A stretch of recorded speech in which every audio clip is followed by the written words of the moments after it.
masih membahas berkaitan dengan kesehatan mental menghadapi tatanan baru atau new normal. Tadi Mbak Dia udah menyebut banyak hal yang harus kita siapkan, selain juga fisik harus kuat. Mental ini mendukung ya Mbak? Ya, mental itu sesuatu hal yang kasat mata ya, sebenarnya sama dengan kesehatan fisik. Cuma untuk kita mengetahui melihat apakah kita itu sudah sehat mental atau belum, itu kan juga banyak faktor ya. Nah itu nanti akan kita bahas nih, apa aja sih yang perlu kita ketahui untuk kita benar-benar bisa mencapai sehat mental gitu ya. Nah yang pertama tadi kita bahas soal adaptasi di era new normal ya Mbak Reni. Itu tidak sedikit orang yang mengalami stres selama masa adaptasi ini. Karena apa? Banyaknya penolakan terhadap kebiasaan baru yang mungkin harus tadi protokol kesehatan harus tetap mereka lakukan gitu kan. Banyak orang yang diingetin pakai masker marah gitu. Nah seperti itu. Nah kondisi-kondisi itu yang harusnya kita kan harus memberikan kesadaran kepada masyarakat, kesadaran pada diri kita sendiri dan lingkungan, bahwa apa yang akan kita mulai besok menuju tatanan baru ini tuh tetap dengan kondisi-kondisi yang sudah kita lakukan di masa pandemi. Jadi perubahan dari adaptasi dari di masa pandemi ke masa tatanan baru itu kan tidak semua orang bisa menerima itu. Jadi sebenarnya poin positifnya adalah ketika kebiasaan kita ya pakai masker, cuci tangan, menerapkan hidup bersih itu sebenarnya bisa menjadi gaya hidup yang baru yang lebih positif gitu ya.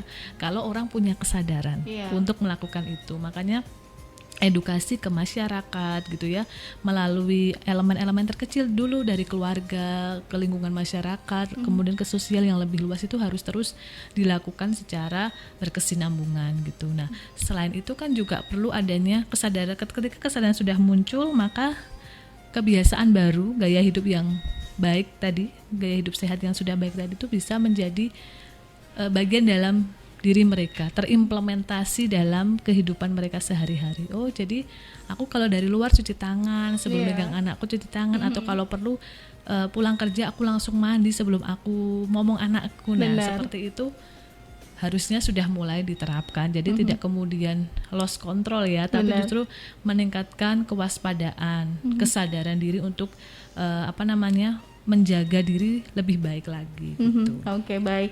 Jadi memang tatanan baru ini adalah membuat kita lebih baik sebenarnya kalau kita mau mengaplikasikannya kebiasaan baru tadi dengan sadarnya. Begitu ya. Seperti kita lagi siarannya jaga jarak benar ya Mbak ya. Betul loh ini loh kita. Lumayan loh ini.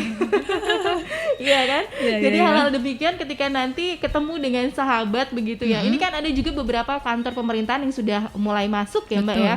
Ya ini kita lagi-lagi ngomongin adaptasi kebiasaan kita ketemu salaman, cipika-cipiki gitu kan. Sekarang ketemu sama teman di kantor ngobrolnya begini gitu, jauh-jauhan gini.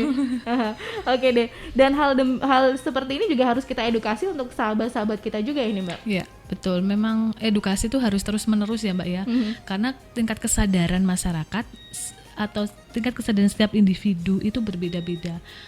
Persepsi mereka bahwa mungkin menurut saya nggak pakai masker itu sekarang udah hal biasa. Tapi mungkin menurut Mbak Reni ya ke rumah tetangganya tetap harus pakai masker karena masih masa-masa seperti ini gitu.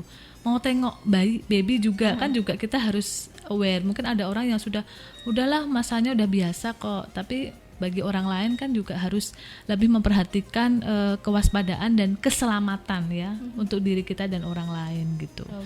Nah oleh karena itu memang tadi ya meningkatkan kesadaran diri, kemudian merubah persepsi yang tadinya merasa bahwa ini sudah tidak apa-apa padahal masih kondisi-kondisi yang rawan. Nah itu juga harus ditingkatkan itu kesadaran diri dan perubahan pola pikir yang gampang gitu ya. Apa yang gampang itu bahasanya apa sih? Menyepelekan gitu. Nah seperti itu. Oke, baik. Ya nanti keluarga Ava silakan Anda bisa bertanya langsung lewat 314330 atau SMS dan juga WhatsApp-nya di 0815 7870940. Di studio masih ada narasumber kami dari Himpunan Psikologi Indonesia di Jawa Tengah ya. Ini ada Mbak Dia yang akan menjawab segala macam pertanyaan Anda. Bagaimana nih Mbak berkaitan dengan work from home kemarin agak enak sih. Terus bisa kumpul sama keluarga gitu ya. Sekarang sudah mulai siap-siap harus ngantor lagi walaupun jamnya dikurangi. mungkin biar nggak jet lag bisa dikasih saran ya. Jet lag.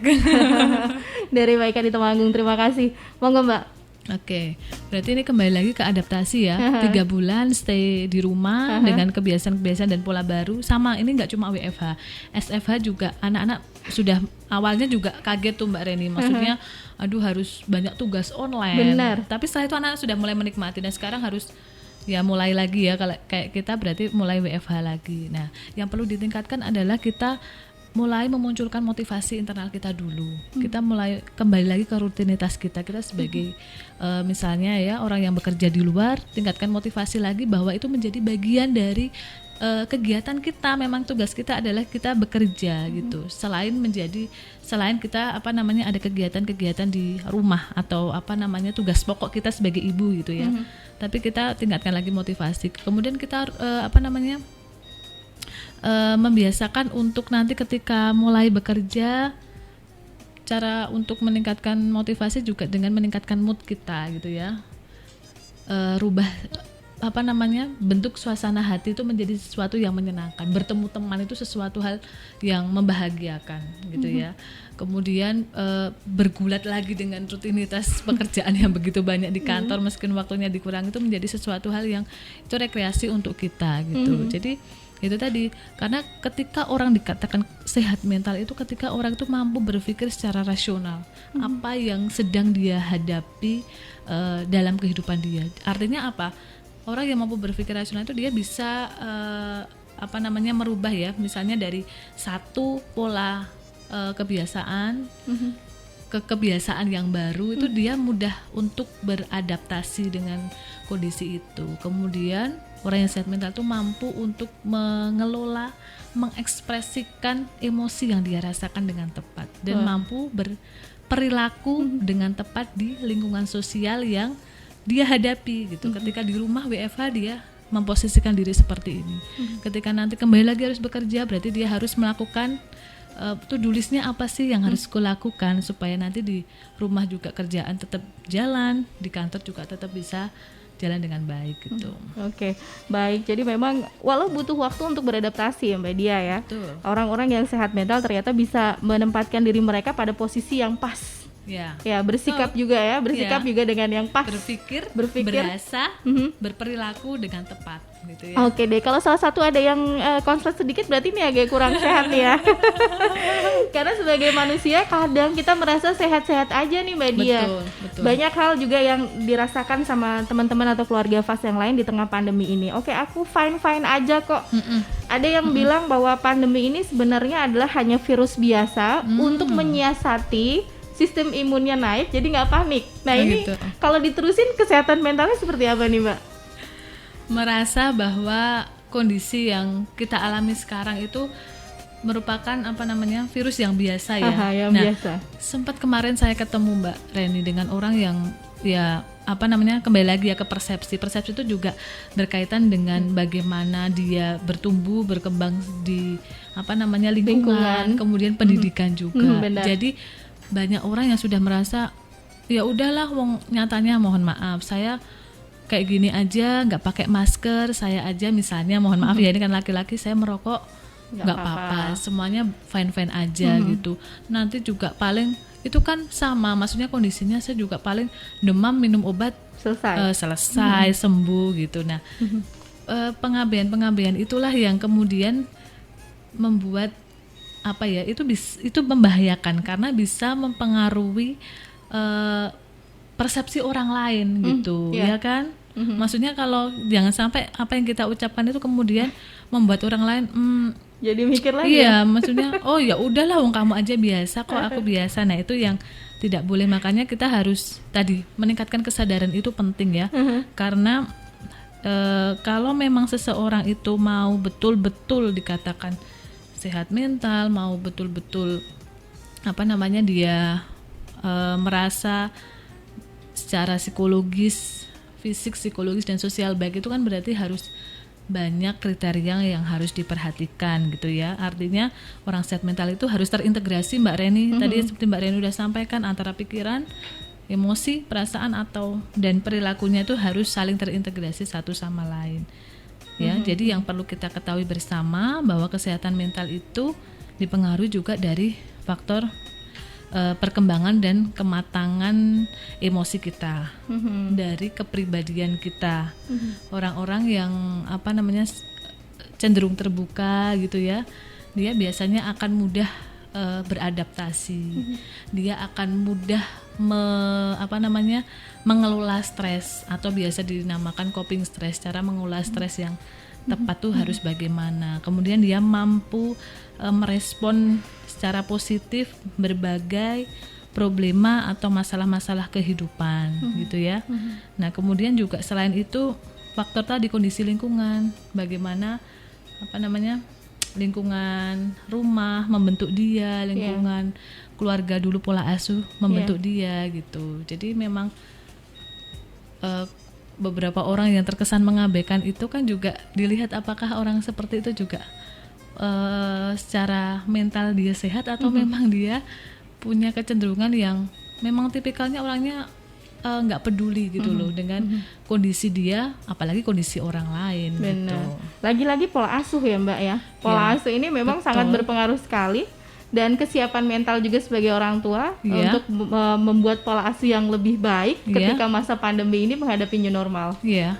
Betul. Jadi pola asuh itu memang merupakan dasar ya, basic ketika tadi ya, maksudnya anak itu bisa menjadi pribadi yang fighting, menjadi pribadi yang resilient. Kayaknya kemarin udah dibahas ya, pribadi yang resilient itu dimulai dari pola asuh yang diterapkan oleh orang tua. Bagaimana orang tua itu membentuk anak itu menjadi punya kepribadian yang tangguh gitu. Jadi ada masalah seperti ini, bagaimana supaya dia tetap bisa produktif, tidak kemudian hanya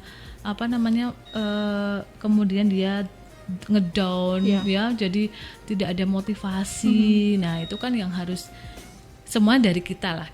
Kita lingkungan terkecil madrasah ya, madrasah paling awal itu kan di keluarga. Jadi bagaimana kekuatan dan ketahanan keluarga, komunikasi antara suami dan istri itu bisa membentuk resiliensi juga pada diri anak. Oke, baik. Ketika itu sudah baik, kedepannya ketika sudah dewasa dihadapkan seperti ini bisa lebih mengerti lingkungan. Betul, dimanapun bisa beradaptasi Mbak Reni.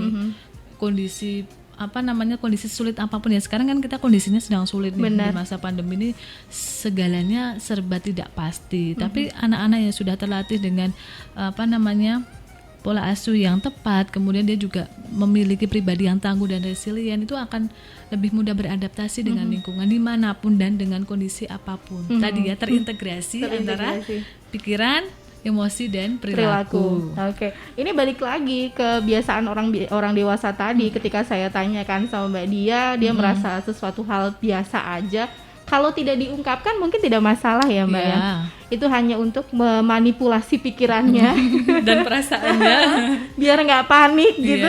Itu masih bisa dimaafkan ya Mbak ya? Ya mungkin. Ya itu hanya semacam rasionalisasi untuk menenangkan diri dia. Tapi apakah akan seperti itu terus Mbak Reni? Kondisi-kondisi ketidaknyamanan yang dia rasakan itu apakah akan terus dia simpan? Sampai kapan dia mampu untuk merasa tenang dengan ketidakpastian, ketidaknyamanan yang dia rasakan gitu. Soalnya kalau kita bicara kesehatan mental nggak cuma di masa ini ya, dalam lingkup apapun, kondisi apapun itu kan yang bisa mengukur kita Mbak Reni. Mbak Reni panas nih, mungkin dari cek suhu tubuh panas nih Mbak Reni. Cuma Mbak Reni yang merasa nggak apa-apa kok, aku fan-fan aja gitu. Mbak Reni nggak ngerasa pusing ya, dan lain sebagainya, masalah-masalah fisik lain nggak dirasakan. Nah itu kan hanya Anda yang bisa mengukur. Termasuk kesehatan mental juga Mbak Reni bisa mengukur sendiri. Ketika aku merasa buat orang lain beda ya Mbak Reni ukurannya. Buat Mbak Reni mungkin yang bisa jadi sudah pernah mengalami banyak konflik gitu ya. Nah mungkin akan lebih bagus strategi coping atau pengelolaan stresnya, mengatasi stresnya, daripada mungkin orang lain yang terbiasa mendapatkan segala kemudahan dalam hidup gitu. Nah, baik. Jadi coping stress ini juga sebagai kunci utama ya Mbak ya, untuk kita menghadapi tatanan kehidupan baru new normal di tengah protokol kesehatan yang luar biasa itu ya, yang harus diperhatikan. Ini kita harus benar-benar menata lagi coping stress kita kalau nanti kita ketemu lagi sama situasi dan kondisi yang sama atau mungkin lebih di luar prediksi kita gitu kan. Oke, baik. Kita break lagi Mbak Dia, kasih waktu informasi yang mau lewat buat keluarga Fast juga silakan Anda bisa bertanya langsung lewat 314330 atau SMS dan juga WhatsApp-nya di 0815 7870 9640. 90.1 Fast FM Magelang.